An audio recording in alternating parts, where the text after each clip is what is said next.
एक बहुत बड़े कस्बे का मुखिया धनवान वैभवशाली था। प्रजा खुश थी। एक बार एक गहरी सोच में जब वह डूबा हुआ था तो उसे आत्मबोध हुआ कि दुख और बुढ़ापा अमीर और गरीब दोनों को समान रूप से सताता है।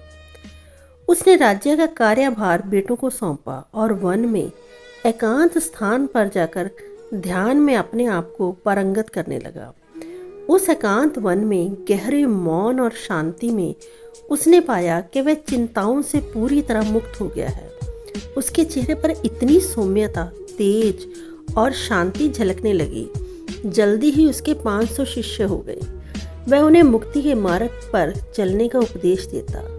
उन 500 भिक्षुओं के चेहरे हमेशा गंभीर रहते। उनमें से एक भिक्षु था जिसके चेहरे पर हमेशा मुस्कुराहट रहती। कैसी भी परिस्थिति हो वह खुश रहता और खुशी वाले अवसरों पर तो उसके चेहरे की मुस्कुराहट और भी गहरी हो जाती। बाकी भिक्षु उससे अक्सर उसकी खुशी का कारण पूछते। वह कहता, अगर मैं तुम्हें कारण बताऊंगा तो तुम विश्वास नहीं करोगे या तुम कहोगे कि ये झूठ बोल रहा है और ये मेरे गुरु का अपमान होगा। ऐसा कह वह चुप हो जाता। वर्षा ऋतु के 4 मास काटने के लिए उन 500 भिक्षुओं को वहां के राजा की तरफ से निमंत्रण मिला। वहां का राजा दयालु, प्रजा का ध्यान रखने वाला था, पर राजा राज्य के कारोबार से हमेशा दबा रहता।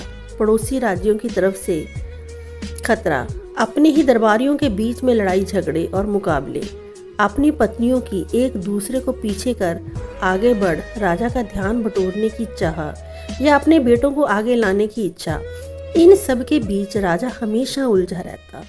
उसके पास खुश होने का समय ही नहीं था। 4 मास बीतने पर सभी वापस वन में जाने की तैयारी करने लगे। राजा ने 500 भिक्षुओं के गुरु से कहा, आप वृद्ध और कमजोर हो रहे हैं, आप जंगल में मत जाइए, इन्हें अपने शिष्यों को आप भेज दीजिए। गुरु सहमत हो गए। गुरु ने सबसे खुश रहने वाले भिक्षु को बुलाया और कहा कि तुम इन सब के मुखिया हो, तुम इन्हें वन में ले जाओ। वह मुखिया बन वन की ओर चला गया और वन में अपने आप को ध्यान में और भी पारंगत करने लगा। अंदर की खुशी और शांति और भी बढ़कर उसके दीप्तिमान चेहरे पर झलकने लगी।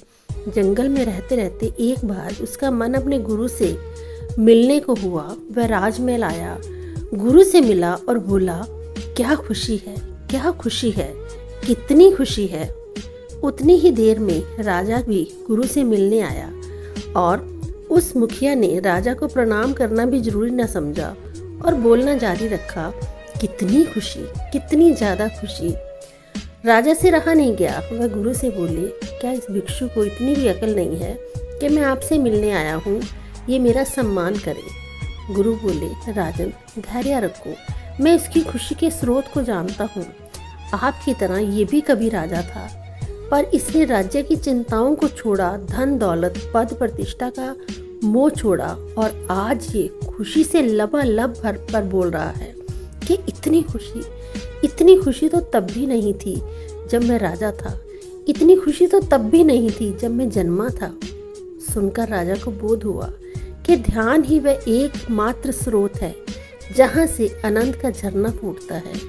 ध्यान ही वह सरिता है जहाँ से शीतल शांति की लहरें उठ चारों ओर फैल जाती है।